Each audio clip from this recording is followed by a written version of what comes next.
इस व्याख्यान में हम क्रिया विशेषण के विषय में जानने का यत्न करेंगे। अगर आप व्याख्यान के अंत तक बने रहते हैं तो आप क्रिया विशेषण के विषय में जान पाएंगे। आप इस व्याख्यान में क्रिया विशेषण की परिभाषा, उसके प्रकार और उन प्रकारों को उदाहरण सहित समझ पाएंगे। तो आइए समझते हैं क्रिया विशेषण को। भाषा में शब्दों के कई प्रकार होते हैं और प्रत्येक शब्द वाक्य को अर्थपूर्ण बनाने में अपनी विशेष भूमिका निभाता है। संज्ञा, सर्वनाम और क्रिया की तरह ही क्रिया विशेषण भी एक महत्वपूर्ण विकारी शब्द है। यह भाषा को अधिक सटीक और प्रभावी बनाता है। जो शब्द संज्ञा या फिर सर्वनाम की विशेषता बताते हैं उन्हें विशेषण कहते हैं, और जो शब्द क्रिया की विशेषता बताते हैं उन्हें क्रिया विशेषण कहते हैं। क्रिया विशेषण का मुख्य कार्य केवल क्रिया के बारे में बताना नहीं है, बल्कि क्रिया के कब, कहाँ, कैसे और कितना होने की जानकारी देकर पूरे वाक्य के अर्थ को स्पष्ट करना है। क्रिया विशेषण वह विकारी शब्द है जो वाक्य में क्रिया, विशेषण या दूसरे क्रिया विशेषण की विशेषता अर्थात गुण, मात्रा, समय, स्थान या रीति बताता है।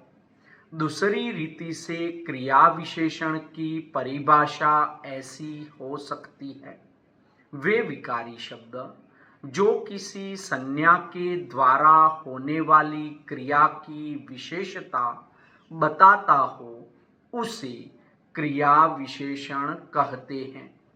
एक और रीति से क्रिया विशेषण की परिभाषा ऐसी हो सकती है: वह शब्द जिनसे किसी क्रिया या फिर किसी काम के होने का पता चलता है और उससे हमें फिर उस क्रिया के बारे में पता चलता है, उसे क्रिया विशेषण कहते हैं।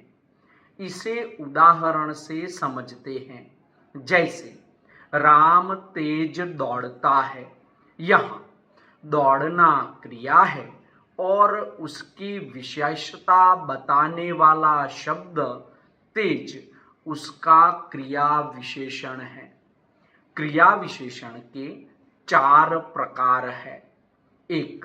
कालवाचक क्रिया विशेषण, स्थानवाचक क्रिया विशेषण, परिमाणवाचक क्रिया विशेषण, रीतिवाचक क्रिया विशेषण। इन चारों को एक एक करके समझने का यत्न करते हैं। सबसे पहले कालवाचक क्रिया विशेषण के विषय में बात करते हैं। जिस क्रिया विशेषण से यह पता लगे कि यह क्रिया किस काल में घटित हुई है, अर्थात जिससे समय अवधि का पता चलता हो, उसे कालवाचक क्रिया विशेषण कहते हैं। अर्थात जो शब्द क्रिया के होने का समय बताते हैं, प्रश्न पूछने पर उत्तर मिलता है कब, और उसे कालवाचक क्रिया विशेषण कहते हैं। जैसे अब, तब, परसों, कल, पहले, पीछे, कभी, अब तक, जब तक, कब, अभी अभी, बार बार आदि। इसे उदाहरण से समझने का यत्न करते हैं। जैसे मैं कल फल लेने के लिए बाजार जाऊंगा। इस वाक्य में जाना क्रिया है और कल विशेषण से जाने का समय पता चल रहा है, इसलिए कल शब्द कालवाचक क्रिया विशेषण है। एक दूसरा उदाहरण देखते हैं।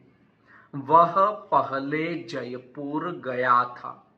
इस वाक्य में गया क्रिया है और पहले शब्द के माध्यम से जाने के समय का पता चल रहा है, इसलिए पहले शब्द कालवाचक क्रिया विशेषण है। वह बार बार हार रहा है। इस वाक्य में हारना क्रिया है। हारना क्रिया का समय बार बार शब्द के द्वारा बताया गया है, इसलिए इसमें बार बार शब्द कालवाचक क्रिया विशेषण है। अब रीतिवाचक क्रिया विशेषण के बारे में जानते हैं। जिस शब्द से किसी क्रिया की किस प्रकार से घटित हुई है या फिर क्रिया के होने के तरीके के बारे में पता चलता है, उसे रीतिवाचक क्रिया विशेषण कहते हैं।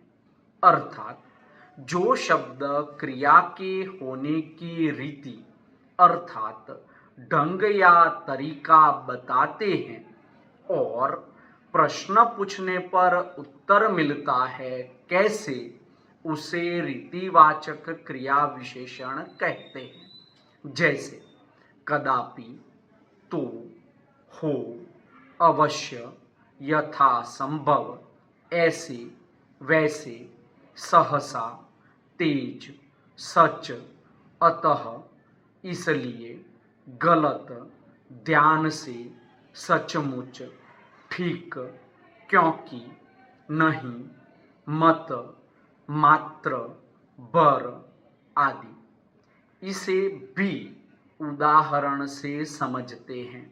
जैसे अमित तेज चलता है।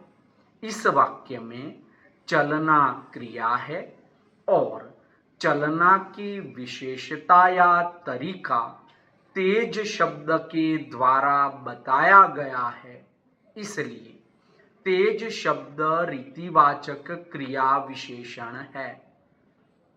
रचना हमेशा झूठ बोलती है। इस वाक्य में बोलना क्रिया है और बोलने की विशेषता झूठ शब्द के द्वारा बताई गई है, इसलिए यह झूठ शब्द रीतिवाचक क्रिया विशेषण है। यह मात्र 5,000 रुपये कमाता है। इस वाक्य में कमाना क्रिया है। इसमें कमाना क्रिया का तरीका मात्र शब्द के द्वारा बताया गया है, इसलिए मात्र शब्द रीतिवाचक क्रिया विशेषण है। आइए अब स्थानवाचक क्रिया विशेषण के बारे में जानते हैं। जिस शब्द से यह बताया जाता है कि क्रिया कहाँ पर घटित हुई है, यानी जो शब्द क्रिया के होने के स्थान का बोध कराते हैं, उसे स्थानवाचक क्रिया विशेषण कहते हैं। अर्थात जो शब्द क्रिया के होने का स्थान का बोध कराते हैं और प्रश्न पूछने पर उत्तर मिलता है कहाँ, उसे स्थानवाचक क्रिया विशेषण कहते हैं। जैसे सामने, नीचे, ऊपर, आगे, भीतर, बाहर, यहाँ, वहाँ, कहाँ, जहाँ आदि। स्थानवाचक क्रिया विशेषण को उदाहरण से समझने का यत्न करते हैं। जैसे प्रिया आगे चल रही है। इस वाक्य में चलना क्रिया है। चलना क्रिया की विशेषता या स्थान आगे शब्द से बताया गया है, इसलिए आगे शब्द स्थानवाचक क्रिया विशेषण है। सिमरन बाहर जा रही है। इस वाक्य में जाना एक क्रिया है। जाना की विशेषता या स्थान बाहर शब्द के द्वारा बताया गया है, इसलिए बाहर शब्द स्थानवाचक क्रिया विशेषण है। गेंद ऊपर उछल रही है। इस वाक्य में उछलना क्रिया है। उछलने का स्थान ऊपर शब्द के द्वारा बताया गया है, इसलिए ऊपर शब्द स्थानवाचक क्रिया विशेषण है। आइए अब अंतिम भेद परिमाणवाचक क्रिया विशेषण के बारे में जानते हैं। जो शब्द किसी क्रिया की मात्रा, आयतन, भार, परिमाण और संख्या का बोध कराते हैं, उन्हें परिमाणवाचक क्रिया विशेषण कहते हैं। अर्थात जो शब्द क्रिया की मात्रा या परिमाण बताते हैं और प्रश्न पूछने पर उत्तर मिलता है कितना, उन्हें परिमाणवाचक क्रिया विशेषण कहते हैं।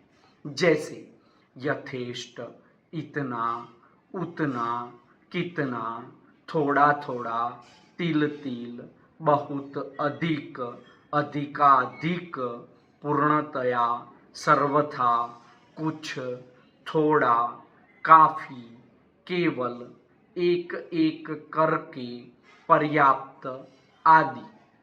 जितना, कुछ। परिमाणवाचक क्रिया विशेषण को उदाहरण से समझते हैं।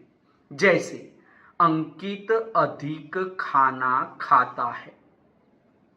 इस वाक्य में क्रिया खाना है। खाना क्रिया की मात्रा अधिक शब्द से बताई गई है, इसलिए अधिक शब्द परिमाणवाचक क्रिया विशेषण है। उसने थोड़ा थोड़ा लिखा।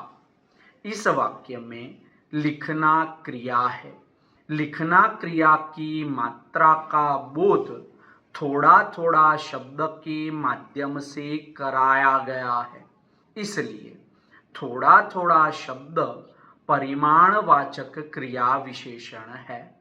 रमेश बहुत दौड़ा। इस वाक्य में दौड़ना क्रिया है।